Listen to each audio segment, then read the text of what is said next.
Aqui de um esforço grande, me tenho que agradecer em primeiro lugar Santa Rosa, me dá essa aqui na toda ocasião, para me imaginar a motivação que eu quero criar na incentivação que tem na Santa Rosa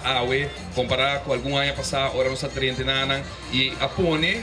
atenção back arriba lo que trata sector primário na Aruba, a procurar para ter presupuesto para trabalhar na povo assim, a procurar para empregado na enana, até time, me tem família de Santa Rosa, tá motivar mais para por criar naturalmente o que nos mira aue. Santa Rosa aue, de que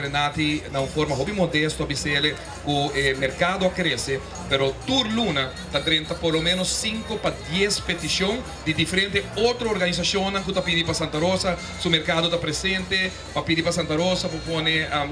certo de su,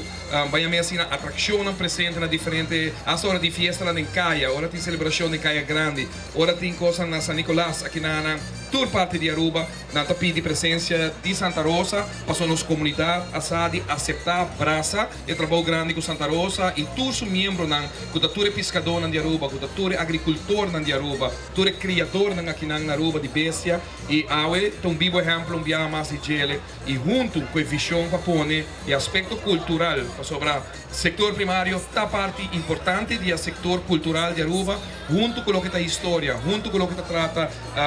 o que está de nós, os monumentos, que a web também tipo de evento aqui assim exitoso que me está mais orgulhoso mesmo, não orgulhoso somente de manejo que eu vou para adiante, mas mais que tudo, já sonando que está executando todo dia aqui na Aruba e pensar aqui uma palavra de danke e gratitude na tour, que está forma parte do time cultural aqui na Aruba.